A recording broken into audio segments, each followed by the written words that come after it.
أعوذ بالله من الشيطان الرجيم. بسم الله الرحمن الرحيم. الحمد للہ رب العالمین والصلاة والسلام علی نبینا محمد وعلی آلہ وصحبہ اجمعین، اما بعد۔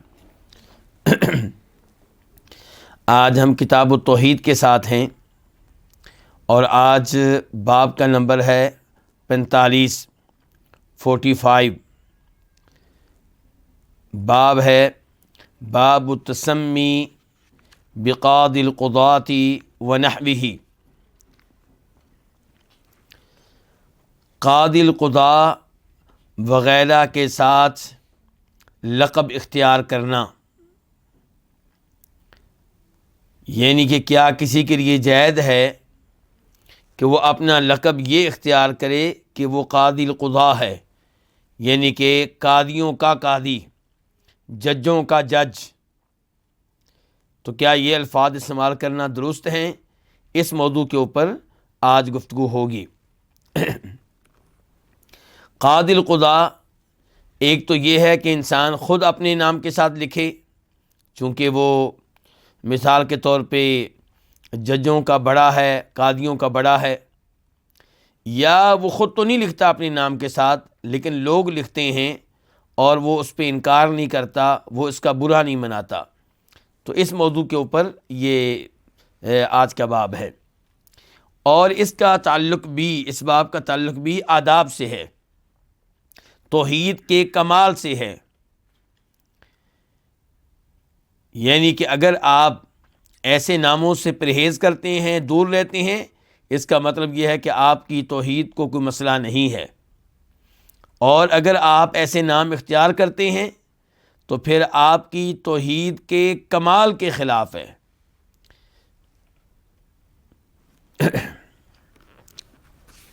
اب سوال پیدا ہوگا کہ پھر کیا حکم ہے اس کا؟ تو دلائل سے واضح ہوتا ہے، جیسا کہ ہم پڑھیں گے، کہ ایسا نام اختیار کرنا حرام ہے اور کمال توحید کے خلاف ہے۔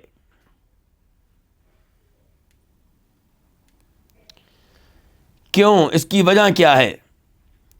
کیونکہ یہاں پہ مخلوق کو متصف کیا گیا ہے کمال کے ساتھ، اس فعل میں جس کا کمال اللہ رب العزت کے لیے ہے۔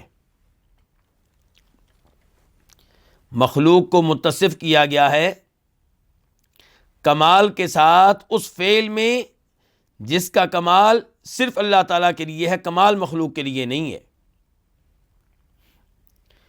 چنانچہ جب آپ کہتے ہیں قاضی القضاء، تو اس کا مطلب یہ ہے کہ سارے قاضیوں میں سے کامل ترین آپ ہیں، سب قاضیوں کے سربراہ آپ ہیں، سب قاضیوں پہ حکم آپ کا چلتا ہے، فیصلہ آپ کا چلتا ہے، جبکہ حقیقت یہ ہے کہ اللہ تعالیٰ ہی وہ ذات ہیں جن کا فیصلہ مخلوق کے مابین چلتا ہے۔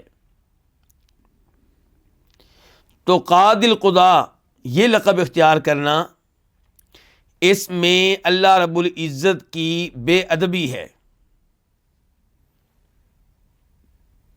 اور دوسرے نمبر پہ یہ جھوٹ بھی ہے، کیونکہ قاضی القضاء کا مطلب کیا کہ تمام قاضیوں کا بڑا، تمام قاضیوں کا سربراہ، جس کا فیصلہ تمام قاضیوں پہ چلتا ہے، جبکہ ایسا کوئی نہیں ہے۔ البتہ اگر یہ لفظ قید کے ساتھ استعمال کیا جائے تو پھر اس کی گنجائش ہے۔ مثال کے طور پہ قاضی قضاتی مصر، قاضی قضاتی الہند، قاضی قضاتی البحرین، بحرین کے ججوں کا سربراہ، پوری دنیا کا نہیں، پوری دنیا کے قاضیوں کا نہیں، بحرین کے قاضیوں کا، بحرین کے ججوں کا سربراہ، سعودی عرب کے ججوں کا سربراہ، اردن کے ججوں کا سربراہ، کویت کے ججوں کا سربراہ، تو اس کی گنجائش ہے، کیونکہ جب قید لگ گئی کہ یہ آدمی مصر کے ججوں کا بڑا ہے، کویت کے ججوں کا بڑا ہے، تو عموم ختم ہو گیا۔ عموم اللہ رب العزت ہی کے شایان شان ہے۔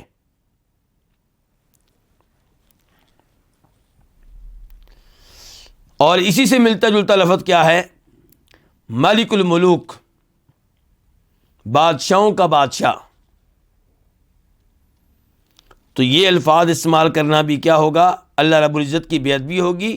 بادشاہوں کا بادشاہ تو اللہ رب العزت ہے، جس کو کیا کہتے ہیں فارسی میں اور اردو میں بھی؟ شہنشاہ۔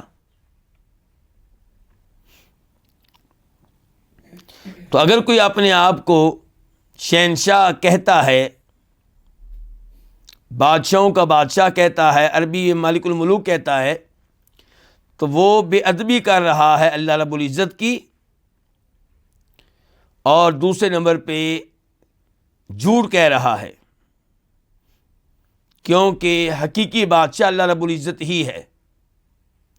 اور روز قیامت حقیقی بادشاہی بھی اللہ رب العزت کی ہوگی، اور وہ بادشاہی جو آج کل ہم دیکھتے ہیں دنیا میں عارضی سی، یہ بھی اللہ رب العزت کی ہوگی۔ روز قیامت کسی کے پاس عارضی بادشاہت بھی نہیں ہوگی۔ دنیا میں تو عارضی بادشاہت ہوتی ہے، ایک انسان 30 سال کی عمر تک، 40 سال کی عمر تک بادشاہ نہیں ہے، 40 سال کی عمر کے بعد، 50 سال کی عمر کے بعد اس کو بادشاہ بنایا گیا۔ تو پہلے بادشاہ نہیں تھا، اب بادشاہ بنائے، اور اب بھی اس کی بادشاہت کتنے سالوں کے لیے ہے؟ کچھ پتہ نہیں کب چھین لی جائے، کب اس کا بیٹا ہی اس کا تختہ الٹ دے، اس کی فوج کا بڑا اس کا تختہ الٹ دے، یا ساتھ والے ملک کا بادشاہ آئے اور وہ اس کو جنگ میں شکست دے دے اور وہ اس کا تختہ الٹ دے۔ تو پہلے بادشاہت نہیں تھی، اب ملی ہے، جو ملی ہے اس کو بھی ختم ہونا ہے۔ فوت ہو گیا تو بادشاہت گئی، اور جو 5 سال 10 سال 15 سال 20 سال وہ بادشاہ ہے، وہ بادشاہت بھی عجیب و غریب ہے، ڈر ہی ڈر، خوف ہی خوف، کوئی مجھے گولی نہ مار دے، مجھے کوئی قتل نہ کر دے، میرا اپنا جو حفاظت کے لیے مقرر کیا گیا سپاہی ہے، کہیں وہی نہ مجھے مار دے۔ تو ان حالات میں اپنے آپ کو شہنشاہ کہنا، یہ کیا ہے؟ جھوٹ ہے۔ اور پھر مالک الملوک وہ ہے جس کی بادشاہت ازل سے ابد تک ہے، ہمیشہ ہمیشہ کے لیے ہے، دنیا میں بھی ہے، آخرت میں بھی ہے۔ مالک یوم الدین، اللہ تعالی مالک ہے کس دن کا؟ روز جزا کا۔ اس دن اللہ کے علاوہ کسی کی بادشاہت نہیں ہوگی، عارضی بھی نہیں ہوگی۔ سورہ انفطار میں کہا لمن الملک اليوم، آج کس کی بادشاہت ہے؟ سورہ انفطار نہیں ہے بلکہ یہ شاید سورہ غافر ہے۔ لمن الملک اليوم، جواب آئے گا للہ الواحد القہار۔ اور سورہ انفطار میں ہے یوم لا تملک نفس لنفس شیئا، اس دن کوئی بھی انسان کسی دوسرے انسان کے لیے کوئی اختیار نہیں رکھے گا، اس کے لیے کسی چیز کا مالک نہیں ہوگا۔ والامر یومئذ للہ، سارے کا سارا معاملہ اللہ کی ملکیت میں ہوگا، اللہ کے ہاتھ میں ہوگا۔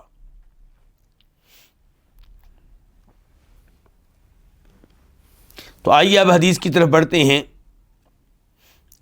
جسے ذکر کیا یہاں پہ امام محمد بن عبد الوہاب رحمہ اللہ نے کہ فی الصحیح، صحیح میں ہے۔ صحیح کا لفظ اس انداز سے آئے تو عام طور پہ اس سے مراد کون سی کتاب لیتے ہیں؟ صحیح بخاری، لیکن یہ حدیث صحیح بخاری میں بھی ہے، صحیح مسلم میں بھی ہے، اور پھر جو الفاظ یہاں پہ ذکر کیے گئے ہیں وہ مسلم شریف کے ہیں، اس لیے ہم کہہ سکتے ہیں کہ امام صاحب یہاں پہ پھر صحیح سے مراد صحیح بخاری بھی لے رہے ہیں اور صحیح مسلم بھی لے رہے ہیں، جنس۔ تو صحیح میں ہے، اور روایت ہے کس سے؟ ابو ہریرہ رضی اللہ تعالیٰ عنہ سے، وہ روایت کرتے ہیں کس سے؟ نبی صلی اللہ علیہ وسلم سے، قال، کہ آپ نے کہا ان اخنع اسم عند اللہ، سب سے گھٹیا نام اللہ تعالیٰ کے ہاں، سب سے حقیر نام اللہ تعالیٰ کے ہاں، رجل، وہ آدمی ہے، تسمى، جو نام اختیار کرے، جو لقب اختیار کرے، کون سا؟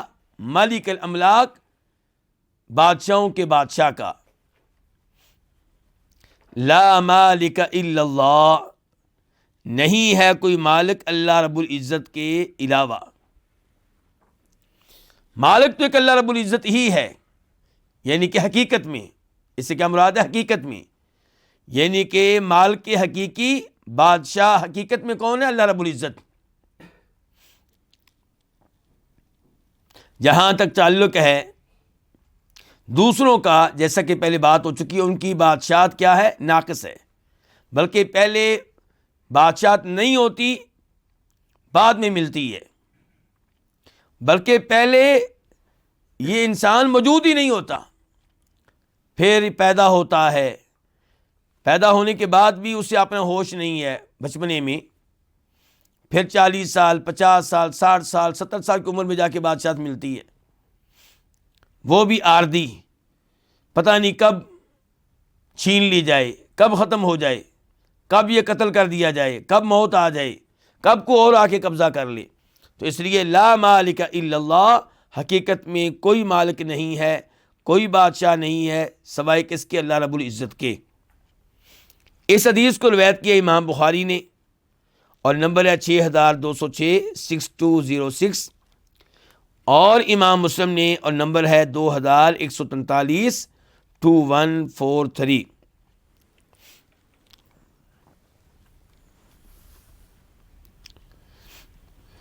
قال سفیان، سفیان کہتے ہیں، سفیان سے مراد یہاں پہ کون ہے؟ سفیان بن عیینہ. سفیان بن عیینہ بہت بڑے محدث، بہت بڑے فقیہ. یہ کہتے ہیں کہ مثل شاہنشاہ، شہنشاہ کی طرح، یعنی کہ فارسی کا لفظ ذکر کیا ہے انہوں نے. شاہنشاہ، سفیان بن عیینہ نے یہ لفظ کہاں سے لیا؟ فارسی زبان سے. اور سفیان بن عیینہ چونکہ اس حدیث کے راویوں میں سے ایک راوی ہیں، اس لیے اس کی وضاحت کر رہے ہیں. یہ فوت ہوئے 198 ہجری میں، 198.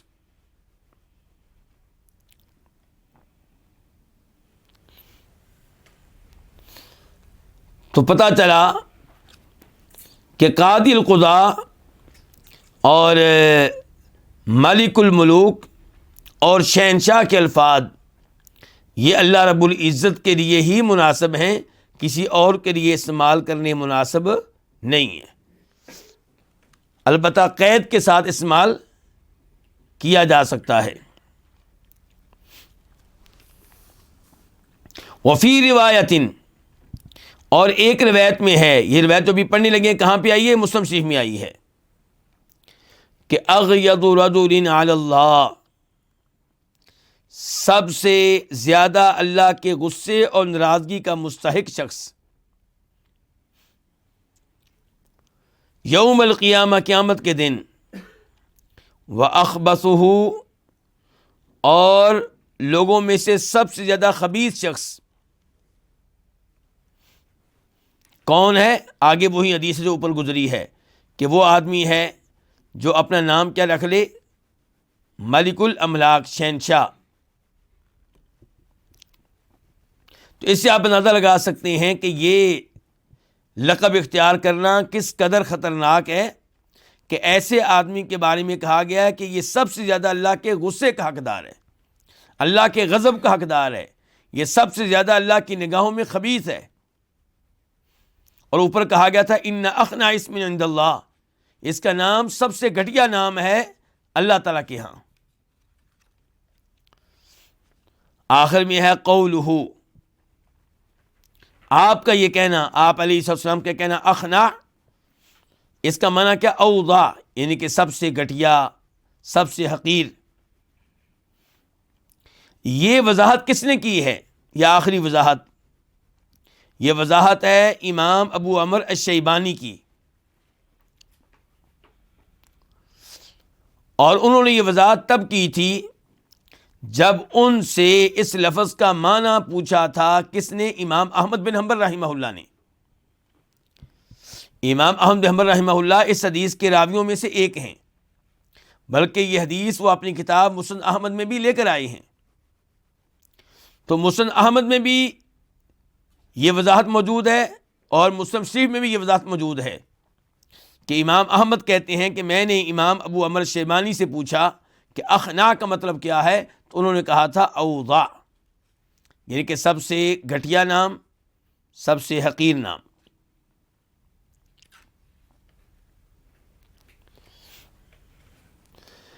چونکہ کمال اللہ رب العزت کو ہی سجتا ہے، کمال اللہ تعالیٰ کا ہی شایان شان ہے، تو جو وہ لقب اختیار کرے جو دراصل اللہ رب العزت کا لقب ہے، تو وہ ایسا کیوں کرتا ہے؟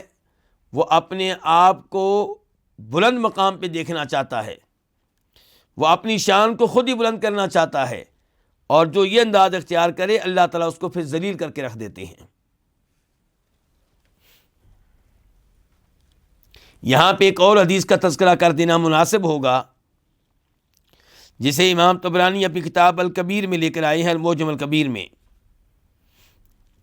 عبداللہ بن عباس کہتے ہیں کہ فرمایا نبی صلی اللہ علیہ وسلم نے، اشتد غضب اللہ علی من زعم انہ ملک الاملاک، اللہ کا شدید غضب نازل ہوتا ہے اس آدمی پہ جو یہ کہے، جو یہ دعویٰ کرے کہ وہ ملک الاملاک ہے، یعنی کہ شہنشاہ ہے، بادشاہوں کا بادشاہ ہے۔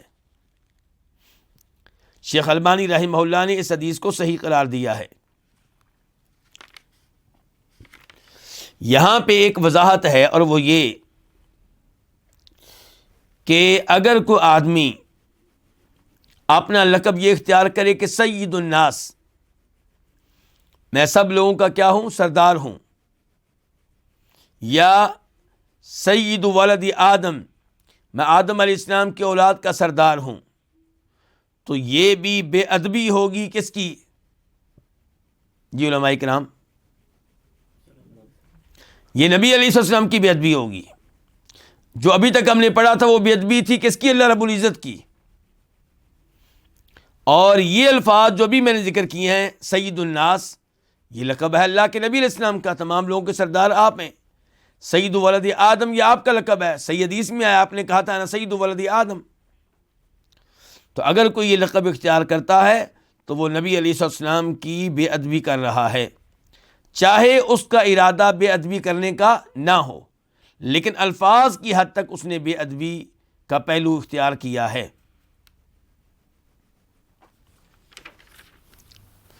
فیہ مسائل، اس باب میں کیا کیا مسائل آئے ہیں؟ الاولی، پہلا مسئلہ، النہی عن التسمی بملک الاملاک، ملک الاملاک یعنی کہ بادشاہوں کا بادشاہ، شہنشاہ کہلوانے کی ممانعت۔ ملک الاملاک، شہنشاہ، بادشاہوں کا بادشاہ، یہ لقب اختیار کرنے کی ممانعت، اور یہ مسئلہ اس حدیث میں واضح طور پہ آ چکا ہے۔ الثانی، یہ دوسرا مسئلہ، ان ما فی معناہ مثلہ، کہ جو الفاظ اس لفظ کے معنی و مفہوم میں ہوں ان کا بھی یہی حکم ہے، مثلہ یعنی کہ وہ بھی ممنوع ہے۔ کما قال سفیان، جیسا کہ سفیان بن عیینہ نے وضاحت کی ہے، انہوں نے کیا کہا ہے کہ شہنشاہ بھی اسی طرح ہی ہے۔ حالانکہ حدیث میں تو لفظ آیا تھا مالک الاملاک کا، لیکن شہنشاہ کا بھی وہی معنی ہے، وہی مفہوم ہے، تو اس کا بھی یہی حکم ہے جو حکم کس کا ہے؟ مالک الاملاک کا ہے، بادشاہوں کا بادشاہ، شہنشاہ۔ اور اصول پھر وہی ہوگا جو پہلے میں بتا چکا ہوں کہ ہر وہ نام جس میں مخلوق کو کسی کمال کے ساتھ کیا کیا جائے؟ متصف کیا جائے، اور اس کا تعلق ایسے فعل سے ہو جس کا کمال اللہ رب العزت کے شایان شان ہے، تو ایسا نام رکھنا ممنوع ہوگا۔ مالک الاملاک، بادشاہوں کا بادشاہ، شہنشاہ، قاضی القضاء، تو یہ سب ممنوع ہیں۔ الثالثہ، تیسرا مسئلہ، التفطن للتغلید فی ھذا ونحوہ، کہ اس نام کے بارے میں، کون سا نام؟ ملک الاملاک، بادشاہوں کا بادشاہ، ونحوہ، اور اس جیسے ناموں کے بارے میں جو سختی آئی ہے، التفطن، اسے سمجھنا، یعنی کہ اسے سمجھیں، اس پہ غور کریں، مع القطعی، جب کہ یہ بات یقینی ہے کہ بأن القلب لم یقصد معناہ، کہ دل نے اس کے معنی کا قصد نہیں کیا، یعنی کہ سختی آئی ہے اس آدمی کے حق میں بھی جو اپنے آپ کو شہنشاہ کہے، اپنے آپ کو مالک الاملاک کہے، بادشاہوں کا بادشاہ کہے، قاضی القضاء کہے، اگرچہ اس کے دل میں یہ مفہوم نہ ہو۔ کون سا مفہوم؟ کہ میں تمام بادشاہوں کا بادشاہ ہوں۔ اگرچہ اس کے دل میں یہ مفہوم نہ ہو کہ میں تمام قاضیوں کا قاضی ہوں، پھر بھی یہ کیا ہے؟ منع ہے۔ اور جو اس معنی کا قصد کرے اس کا کیا حکم ہوگا آپ اندازہ کر سکتے ہیں۔ جو اپنا نام رکھ لے شہنشاہ اور یہ سمجھتا ہو کہ میں شہنشاہ ہوں، پوری دنیا پہ میری حکومت ہے، یا اپنا نام رکھ لے قاضی القضاء، اپنا لقب رکھ لے قاضی القضاء، کہ میرا فیصلہ چلتا ہے پوری دنیا میں، سب قاضیوں کا قاضی میں ہوں، تو اگر کوئی یہ لقب اختیار کرتا ہے اور سمجھتا ہے کہ میں ایسا ہی ہوں، وہ تو اور زیادہ خطرناک ہوگا، جبکہ اس حدیث میں اس کو بھی منع کیا گیا ہے جو یہ لقب الفاظ کی حد تک اختیار کرتا ہے اور اس کا معنی مفہوم اس کا مقصود نہیں ہے۔ الرابعہ، چوتھا مسئلہ، التفطن، اس بات کو سمجھنا چاہیے ان ھذا لاجلال اللہ سبحانہ وتعالی، کہ یہ کیا؟ یہ ممانت، یہ پابندی، یہ جو کہا گیا کہ آپ اپنے آپ کو قاضی القضاء نہیں کہہ سکتے، اپنے آپ کو بادشاہوں کا بادشاہ نہیں کہہ سکتے، اپنے آپ کو شہنشاہ نہیں کہہ سکتے، یہ کیوں؟ اللہ رب العزت کی تعظیم کے لیے، یعنی کہ اللہ رب العزت کی عظمت کا خیال کیا جائے، اللہ سے بڑھ کے کوئی نہیں ہے۔ یہ الفاظ سجتے ہیں اللہ تعالیٰ کو، یہ الفاظ شایان شان ہیں کس کے؟ اللہ رب العزت کے۔ اس کے ساتھ ہی یہ باب اپنے اختتام کو پہنچا اور ہم بڑھتے ہیں اگلے باب کی طرف۔ الباب السادس والاربعون، 46واں باب، باب نمبر 46، 46، باب احترام اسماء اللہ تعالی و تغییر الاسم لاجل ذلک، اللہ تعالیٰ کے ناموں کا احترام کرنا اور نام کو تبدیل کر لینا، یعنی کہ اپنے نام کو، اللہ کے ناموں کا احترام کرنا اور نام کو تبدیل کر دینا، لاجل ذلک، اس کی وجہ سے۔ کس کی وجہ سے؟ اللہ کے ناموں کے احترام کے پیش نظر اپنا نام، اپنے بیٹے کا نام، اپنے دوست کا نام، اپنے پڑوسی کا نام تبدیل کر دینا۔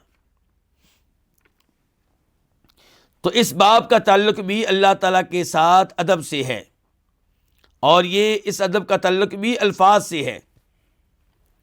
تو پیغام اس باب میں یہ ہے کہ اللہ کے ناموں کی تعظیم کی جائے اور مخلوق کا نام، اللہ کے ناموں میں سے کوئی نام نہ رکھا جائے۔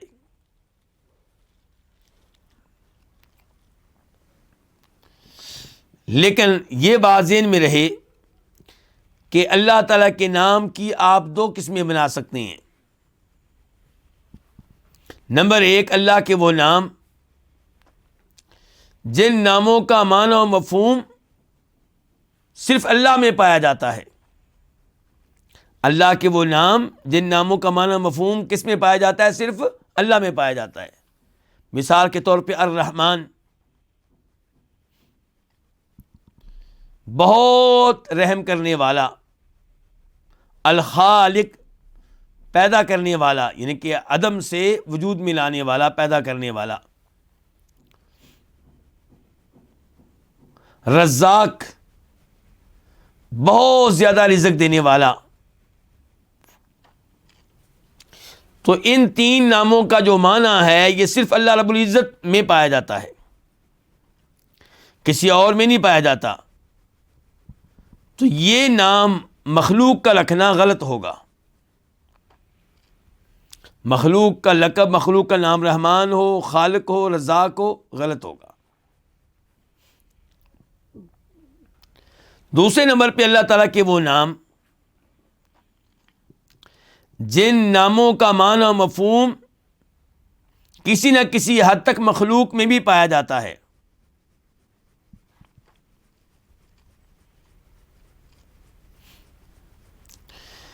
تو اللہ کے یہ نام مخلوق پہ بھی استعمال ہو سکتے ہیں، جبکہ مخلوق پہ یہ نام استعمال کرتے ہوئے اس معنی کا اتنا ہی حصہ سمجھا جائے جتنا حصہ مخلوق کے لائق ہے، اس سے زیادہ نہیں.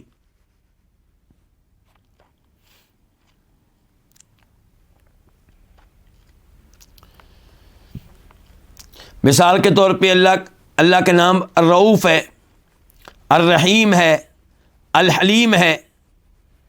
تو یہ نام مخلوق کے رکھے جا سکتے ہیں. بچے کے نام رؤوف رکھ سکتے ہیں آپ، شفقت کرنے والا. شفقت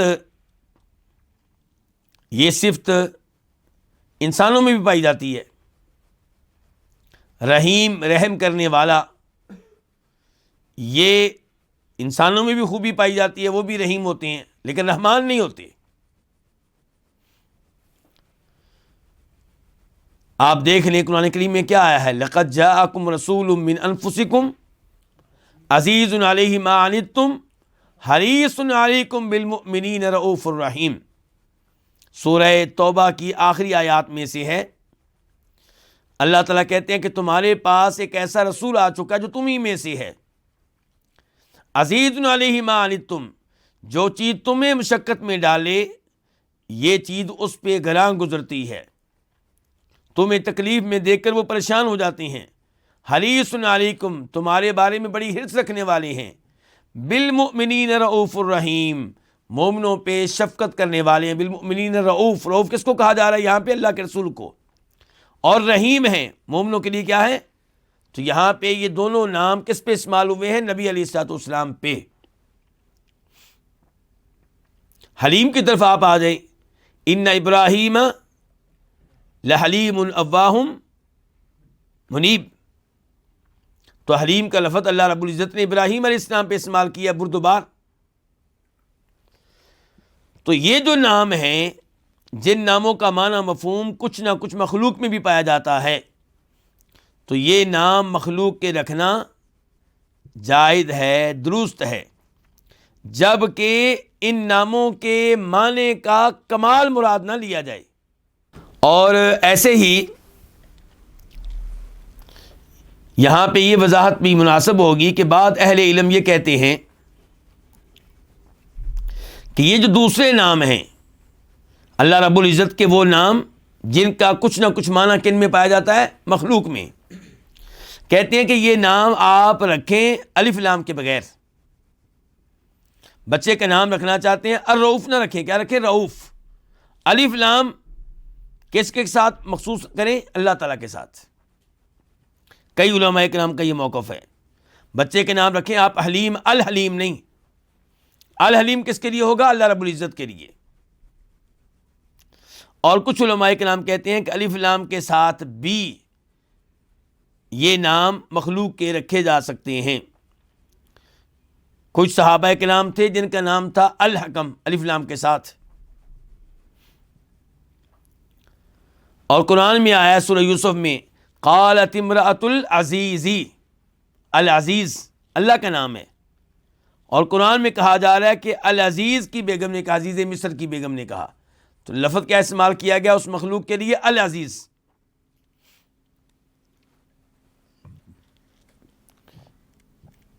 تو بہرحال بچنا بہتر ہے، لیکن کوئی رکھ لے تو ہم اسے حرام نہیں کہہ سکتے. اور یہ بات ہو رہی ہے ان ناموں کی جن ناموں کا معنی مفہوم کچھ نہ کچھ کن میں پایا جاتا ہے؟ مخلوق میں پایا جاتا ہے. اور مخلوق کا یہ نام جب آپ رکھیں گے تو اس سے مراد اس کا کامل معنی اس کے مراد نہیں لیں گے مخلوق کے تعلق سے.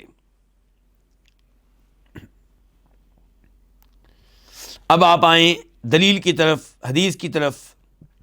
عن ابی شریح، ابو شریح سے روایت ہے. ابو شریح کون ہے؟ ہانی بن یزید. انہ کان یکنا ابو الحکم، کہ ان کی کنیت ابو الحکم رکھی جاتی تھی. ابو الحکم کی کنیت سے انہیں پکارا جاتا تھا. فقال له النبی صلی اللہ علیہ وسلم، تو اس سے کہا نبی علیہ الصلوۃ والسلام نے، ان اللہ هو الحکم، اللہ تعالیٰ ہی حکم ہے. الحکم کون ہے؟ الحکم کا معنی کیا؟ فیصلہ کرنے والا. یعنی کہ وہ ذات جو فیصلہ کرے تو اس کا فیصلہ رد نہیں ہو سکتا، ریجیکٹ نہیں ہو سکتا. کیوں جی؟ اللہ تعالیٰ کے فیصلے ریجیکٹ ہوتے ہیں کہ نہیں ہوتے؟ ہوتے ہیں.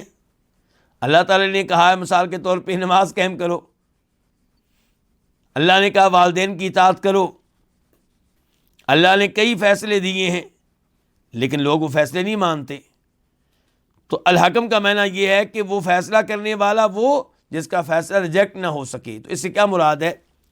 اللہ تعالیٰ کے فیصلے، اللہ تعالیٰ کے احکام دو طرح کے ہیں، ایک شرعی اور ایک کونی. شرعی جس میں اللہ تعالیٰ انسانوں کو، جنوں کو حکم دیتے ہیں کوئی کام کرنے کا یا منع کرتے ہیں کسی کام سے. نماز قائم کرو، یہ اللہ کا حکم ہے. کون سا؟ شرعی.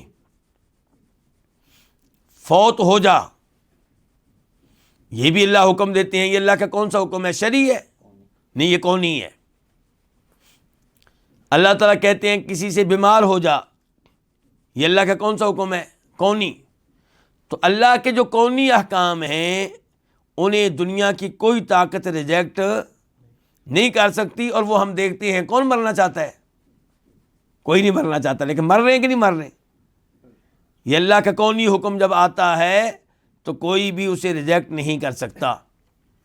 لیکن جو اللہ کا شرعی حکم ہے جس میں اللہ نے اختیار دیا ہے اور بتا دیا ہے کہ یہ میرے احکام ہیں، یہ میری رضا ہے، اگر انہیں اختیار کرو گے تو اجر و ثواب ملے گا، نہیں اختیار کرو گے تو سزا ملے گی. تو وہاں پہ اللہ نے چونکہ اختیار دیا ہے تو کئی لوگ ریجیکٹ کر دیتے ہیں، لیکن ریجیکٹ کرنے کی اجازت نہیں ہے. ریجیکٹ کر دیتے ہیں لیکن ریجیکٹ کرنے کی اجازت نہیں ہے. تو ان اللہ هو الحکم، اللہ تعالیٰ ہی فیصلہ کرنے والا ہے. وَإِلَيْهِ الْحُكْمُ، اور اسی کی طرف فیصلہ آتا ہے. فیصلے کی انتہا اسی کے پاس ہوتی ہے. اور یہیں سے آیت ہے سورہ قصص کی، وَلَهُ الْحُكْمُ وَإِلَيْهِ تُرْجَعُونَ، کہ فیصلہ کرنا اسی کا اختیار ہے، اللہ رب العزت کا. فقال، تو اس آدمی نے آگے سے کہا، یعنی کہ ابو شریح نے، کہ ان قومی اذا اختلفوا فی شیء اتونی، کہ میری قوم جب ان کا کسی بھی چیز میں اختلاف ہو جائے تو اتونی، میرے پاس آتے ہیں. فحکمت بینہم، تو میں ان کے درمیان فیصلہ کر دیتا ہوں. فرضی کلا الفریقین، تو دونوں گروہ راضی ہو جاتی ہیں. یعنی کہ میرے فیصلوں پہ کوئی اعتراض نہیں کرتا، دونوں فریق مطمئن ہو جاتی ہیں.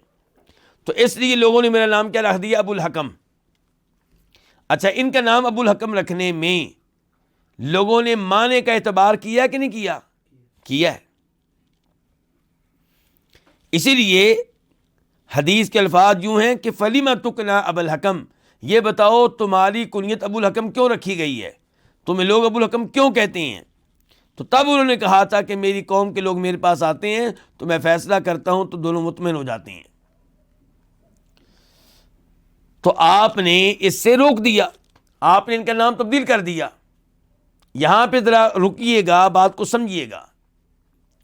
اگر وہ یہ کہتے کہ میرے بڑے بیٹے کا نام حکم ہے اس لیے لوگ مجھے ابو الحکم کہتے ہیں، تو پھر آپ علیہ السلام نے ان کے نام کو تبدیل نہیں کرنا تھا، کیونکہ پھر معنی کا اعتبار نہیں تھا. پھر یہ کہ بیٹے کے نام چونکہ حکم ہے تو میں کیا ہو گیا؟ ابو الحکم.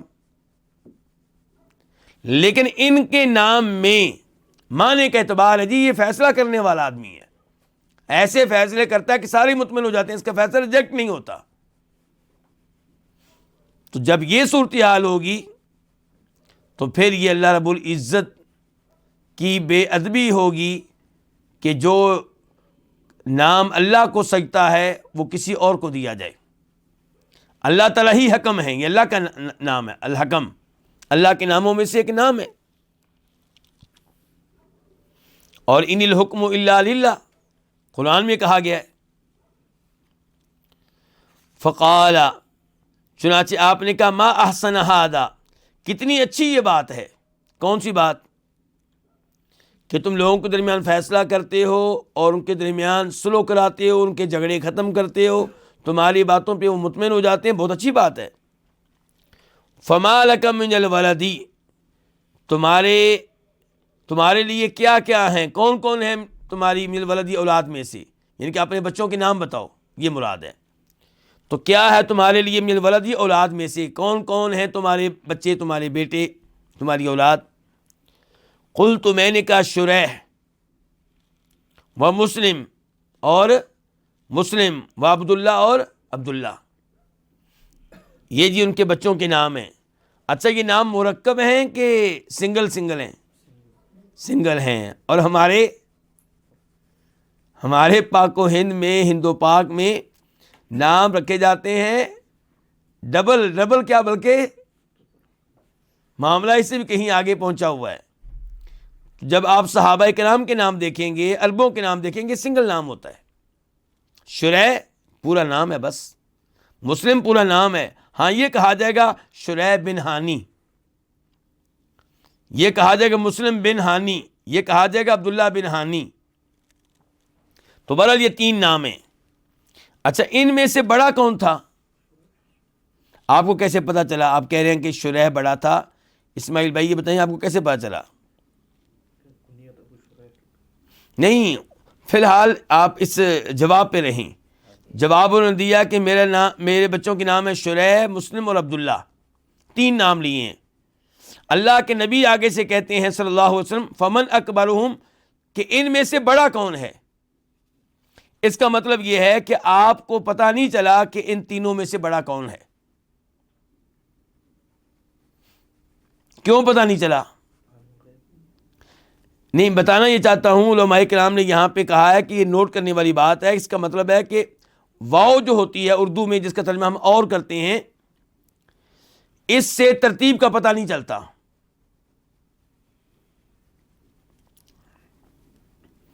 یعنی کہ جب انہوں نے کہا کہ میرے بیٹے کون ہیں، شریح اور مسلم اور عبداللہ، تو اس سے یہ پتہ نہیں چلتا کہ آپ اپنے بیٹوں کے نام ترتیب وار بیان کر رہے ہیں یا بغیر ترتیب کے بیان کر رہے ہیں.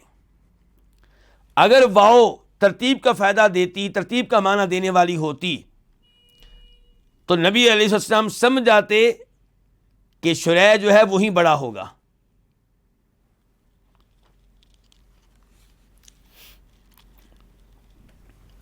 تو آپ نے کہا فمن اکبر، ہم تو ان میں سے بڑا کون ہے؟ قلت شریح، میں نے کہا شریح.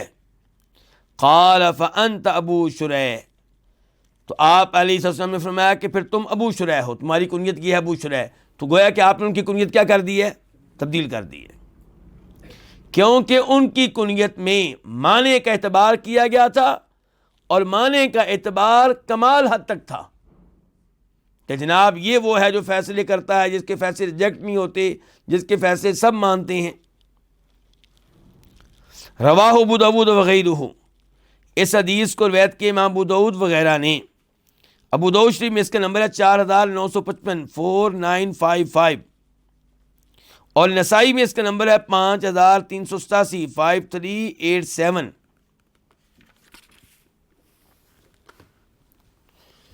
فیہ مسائل، اس باب میں کیا کیا مسائل ہیں، اس باب سے کیا کیا مسئلے معلوم ہوتے ہیں. الاولی، پہلا مسئلہ، احترام صفات اللہ و اسمائہ، اللہ کی صفات اور اللہ کے ناموں کا احترام کرنا چاہیے. جیسے اللہ کی ذات کا احترام کیا جائے گا، ایسے اللہ کے ناموں اور اللہ کی صفات کا بھی احترام کیا جائے گا۔ وَلَوْ بِكَلَامٍ لَمْ يَقْصِدْ مَعْنَاهُ، اگرچہ وہ ایسے کلام کے ساتھ ہو جس کا معنی مقصود نہ ہو، جس کے معنی کا اس نے قصد نہ کیا ہو کلام کرنے والے نے، یعنی کہ اللہ تعالیٰ کے ناموں اور صفات کی بے ادبی ایسے کلام کے ساتھ بھی کرنے کی اجازت نہیں ہے جس کا معنی مقصود نہ ہو، یعنی کہ الفاظ کی حد تک بے ادبی کرنے کی بھی اجازت نہیں ہے۔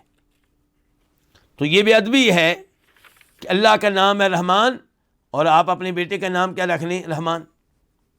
اللہ کا نام ہے خالق اور اپنے بیٹے کا نام رکھ لیں خالق۔